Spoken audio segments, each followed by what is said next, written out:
Well, hello, I'm Joanna Clark with Blissful Baby Sleep Coaching, and today is Get Your Life Back. It starts with sleep. And today's topic is going to be on naps. So much conflicting information about naps. When should I do it? How should I do it? When should they make the nap transition from 3 naps to 2 and 2 naps to 1? When can my toddler drop a nap?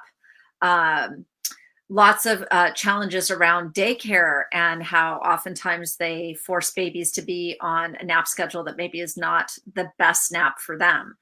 And so what I wanted to do today is just kind of put naps in a more manageable container to give you some important sleep science about the naps, what some sleep expectations are around for different ages and stages, and some things to think about and consider when you're going through some nap challenging times, which are unfortunately inevitable. But it's good to know when they're might be arriving, and so you can prepare and be able to manage the situation a lot more. For those of you that don't know me, I'm Joanna Clark with Blissful Baby Sleep Coaching. I am a trained and certified gentle sleep coach. I do not believe in cry it out. So everything I do is guilt-free, gentle.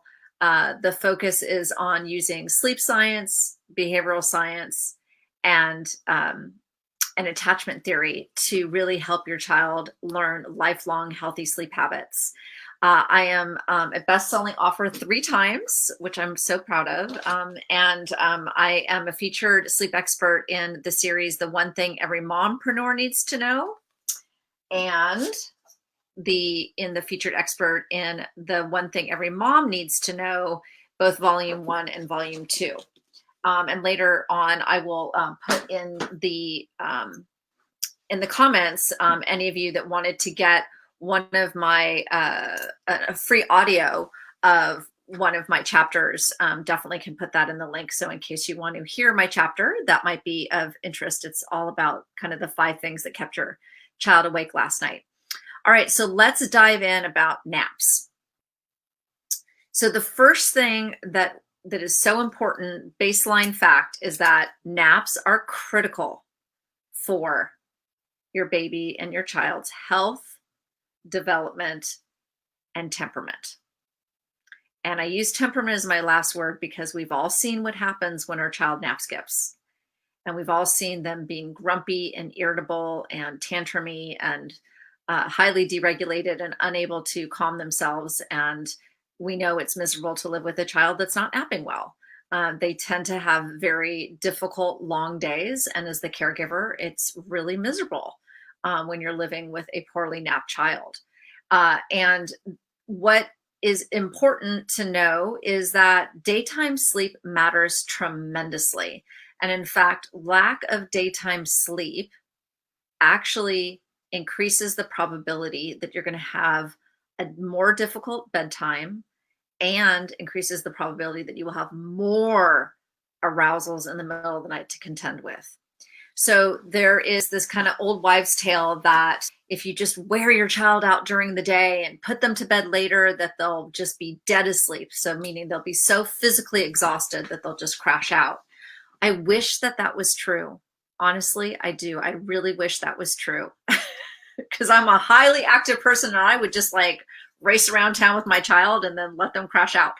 But unfortunately, that is not true.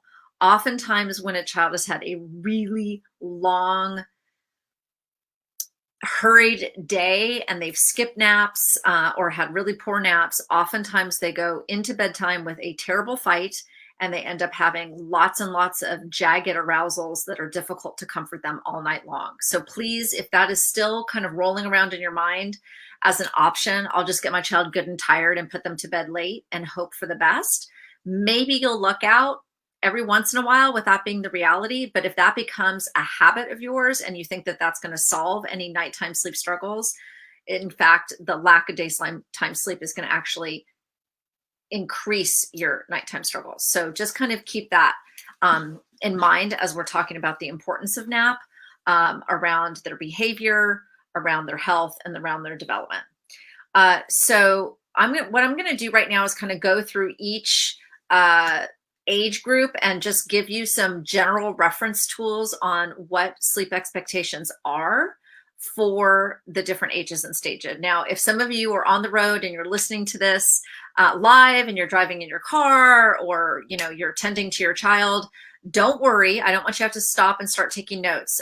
What I'm going to actually do right now is put in the chat is my Sleep Manners Get Your Ages and Stages sleep guidelines. So everything that I'm going to be referencing verbally here is in this hard copy document that you can instantly download today. It actually looks like this super simple one sheet reference tool that literally is going to give you each age and stage of the child, as well as the wakefulness windows that are most recommended. So I did this in a kind of one-page chart so that you could keep this and have it as a reference tool now, and then obviously as your child is growing. Because the thing that's so difficult about NAPS is just when you think you've got it figured out, just when you finally have got a reliable schedule that is working for everybody, it changes again. And that can be really frustrating, but as long as you recognizes that as a reality, then you won't be so shocked and dismayed when it actually starts to happen. So having that one sheeter is really helpful to be able to go back and reference and be like, oh, we're in the middle of a transition. Now I know what's coming next. Okay, so let's first talk about the newborn phase. So the newborn phase in the world of sleep science is 0 to 6 months. So very long extended phase. As I referenced in my last week's Facebook Live, which I highly recommend, you can go back and listen to. I talked all about newborn sleep. And also, if you get my emails, you also got the video of that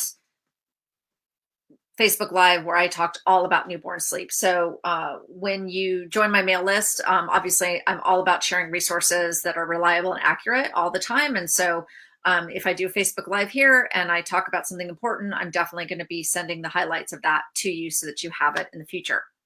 Okay, so newborn sleep. What is normal for naps during newborn sleep? What is normal for newborns is naps are not normal. Okay, so in the newborn phase, which I went into great detail about this last week, it's all about short, frequent naps. Maybe they might even take 5 to 6 naps a day for, as short as 20 minutes, as long as 2 to 3 hours each. And somehow throughout the entire daytime shift, your goal is to get at least 4 to 5 hours of daytime sleep. And sometimes if they're a wee one, like literally like in the first 6 weeks, sometimes I might be sleeping up to 6 hours of daytime sleep. And the way I like to look at a child's life is kind of the daytime shift, which is from morning wake up to the time they're asleep at bedtime.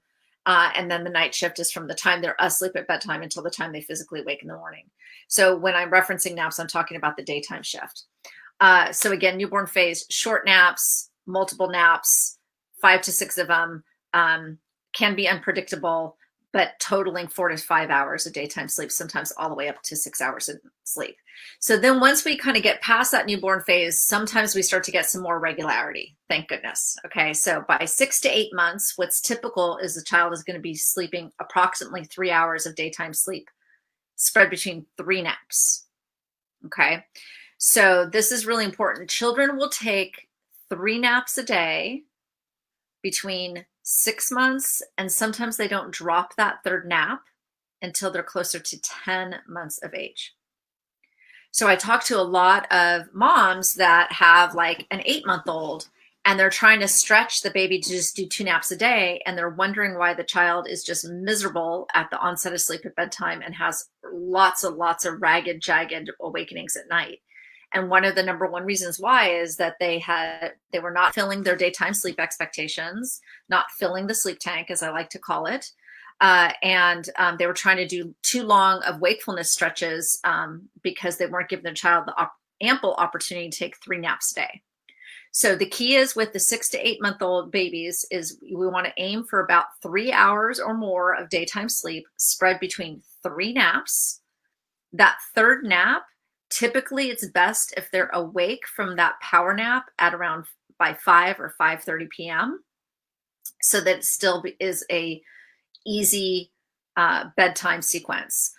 For a lot of families in this age group, they'll end up being in a situation where the the baby wakes up from the third nap at like 7 p.m. and then the baby is not asleep until like 10 p.m. and then they get a whole nother range of issues.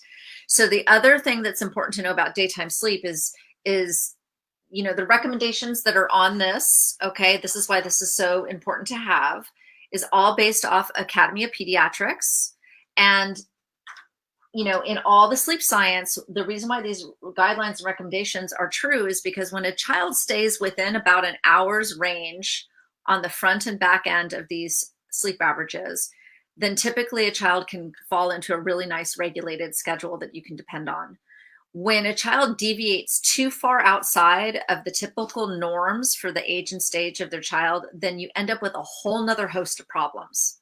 So when I give you that recommendation that if you have a 6 to 8 month old, if they're taking a third power nap, the recommendation is that you wake them up by 5 or 5:30 from that power nap so that you can keep bedtime within the normal range of what the Academy of Pediatrics recommends. And there is rooted science behind that.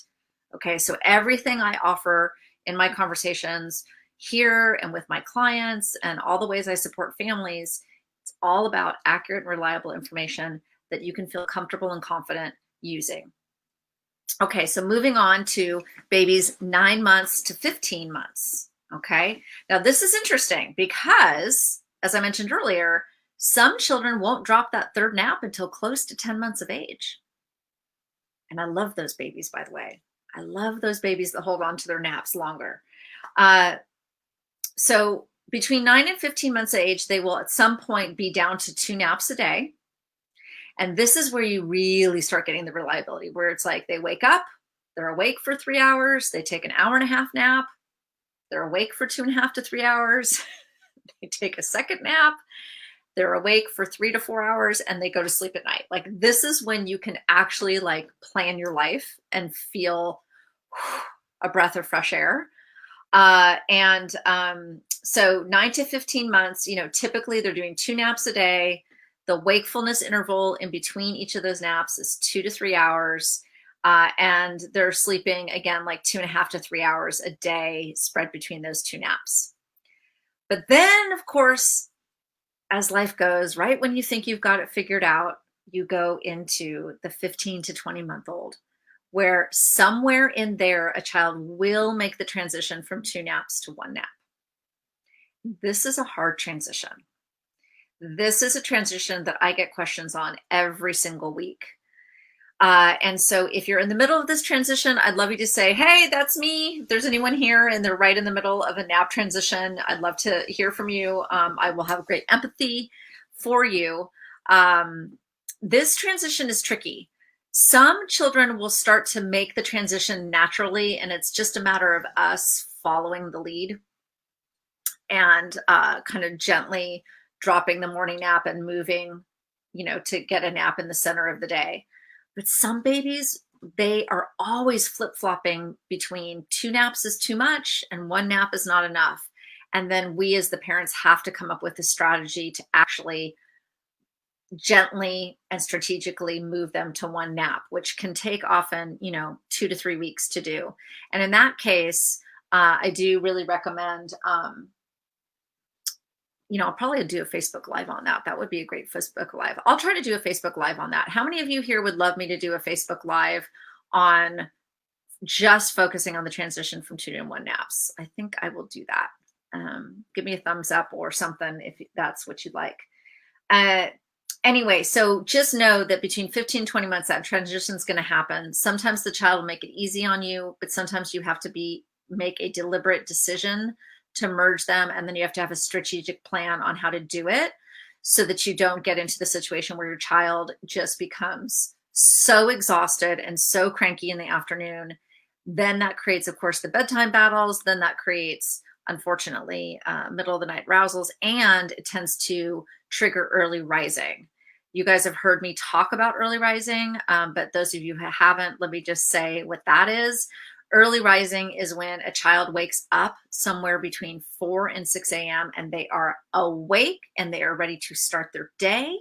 But unfortunately, they have not had good sleep that night and they are cranky. And of course, when that happens with early rising, you're up, they're up, they're cranky, and then of course your whole schedule gets ruined for the day. So when you're making that 2-to-1 nap transition, there is great risk at triggering early rising, which is why if you need to make the strategy around it, that's a good motivation to make a strategy. Once they make that transition, then they're at the 2 to 3 year old mark. And children this age will typically take one nap. Usually they're able to last from morning wake up to nap number one, the one and only nap, around 5 to 6 hours. And then they take their good nap, which can be anywhere between 1.5 to 3 hours. And then there's typically a 4 to 5 hour window between the waking up from the afternoon nap and being asleep at bedtime. That can be a really, when they've successfully moved to that one nap transition, and up until the fact that they start dropping the nap, which somewhere is anywhere between age 3 and 4 is when they'll drop that nap. That's another really sweet time when you can have a really beautiful schedule, when they're down that one nap and you've got the sleep windows that are really easy to monitor. Once they start dropping that nap, somewhere between 3 and 4 years of age, here's the most important thing I need you to know. You want to honor the nap time schedule. So in other words, if your child typically was napping between 12 and 2, even if your child starts to drop the nap, you will still be home between 12 and 2, and you will have a quiet period between 12 and 2. Your child might not be alone for those 2 to 12. You're not going to have a nice quiet house where you can, get things done per se, but you will definitely want to maintain the schedule of having quiet time during what was previously nap time. Children that have dropped the nap doesn't necessarily mean they're ready for big, giant, robust days every day, all day long. They typically need at least 45 minutes of quiet, uninterrupted time by themselves. Some families will allow them to watch a show midday. Some families will kick it off where they'll allow them to have a snack and a show for 20 minutes. And then the other 20 minutes, they'll allow them to place quietly in their room. Another thing families might do is first do quiet play and then allure them, let them finish out with the video. So there's, books on tape I love. So a lot of kids, if families don't want to let them have a show on a device, then of course, getting books on tape that they can listen to while they're quietly playing in the room, that's a great alternative. But you always want to try to maintain that downtime in the middle of the day, all the way pretty much until they go to kindergarten, if at all possible. So the other thing I want to mention about kind of things to know about naps, and I'm just referencing my materials here so I don't forget to leave out any of the details, is that people often ask me, well, what's the minimum nap? How do I know if it was a good nap or a bad nap? So typically, if a child gets at least 45 minutes of a nap, that typically is considered a restorative sleep cycle. And you can kind of tell, because when a child wakes up from that, you will be able to tell if they're refreshed and restored or if they're just still miserable. They probably needed a wee bit more, but sometimes, it's not possible, schedules, etc. But if your child's over 6 months of age, if you get a full 45 minutes, even if it didn't hit your optimal amount of time that your child needs, if you got 45, you can feel good about that they got what they needed in that nap, 45-minute restorative nap. Okay. Also, as I mentioned earlier, nap resisting is normal. So you will go through periods where everything is going beautiful with naps, but it's inevitable to not experience nap resisting. And nap resisting is exactly as it sounds. Like, you put the child in the crib, everything's normal, and they just won't fall asleep. And they're in there either fooling around the whole time or they're in there protesting the whole time. And you're like, what is going on? And sometimes when they go into periods of nap resisting, they can go into it for anywhere between 3 and 5 days, and sometimes as long as a couple of weeks. And it can be very traumatizing. for a family. And the two things that typically trigger nap resisting are milestones. So, as I mentioned many, many times before, you need to be highly aware of your child's milestone schedule in the first 20 months of life, because inevitably around a milestone, physical and cognitive milestone, your child will do some type of nap resisting. It's almost impossible to avoid. And if you're aware that the milestone is coming, or you're smack in the middle of the milestone and you have the nap resisting, then you don't feel as cheated or traumatized by the change in schedule. At least that's how I used to feel, just like totally cheated and traumatized if my child wasn't napping.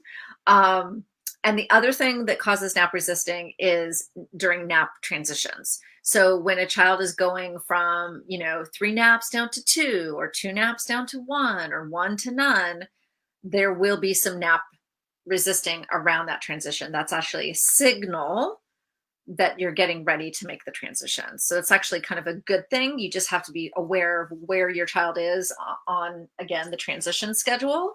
This is why you definitely want this if you don't have it. So I posted that link there for you. Anyway, and the other thing is just this whole idea of like consistency is key, right?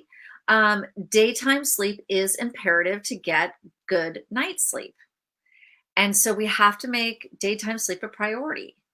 And one of the ways to do that is to join with Mother Nature and really nail the wakefulness and sleep windows for your child so that it's easy for them to fall asleep and get a restorative nap, and also to meet their daytime sleep expectations for healthy growth and development and a happy, well-rested child, because it's much easier to live and parent and enjoy a well-rested child. Anyway, I hope that this has been informative and helpful to you. I promised you that I would put another link to the audio chapter of my book, so I'm going to go grab that right now. If any of you guys have any last minute questions that you want to pop in the chat, I am more than happy to take a quick peek at that and answer. I also wanted to let you know that if you ever want to ask me a question in advance, all you have to do is fill out the form, which I will put that in the chat as well. This allows you to submit a question in advance, and I will spend the majority of the time talking about your specific question here in this Facebook chat. And I think that that could be really helpful. I do these Facebook Lives on Wednesdays at 3 p.m. California time, and I always put them up on YouTube, and I also send them out on email so that there's lots of places for you to grab and save the information for the future. So my next Facebook Live is next Wednesday at 3 p.m. Pacific. I am posting here how to submit questions in advance. And here it comes. It's thinking. And I just want to say, those of you that are here, I want to say thank you for being here. And oh, it's saying, wait a moment, then try again. Okay, I will try again. Hold on. Technology, right? Okay. Let's try this again.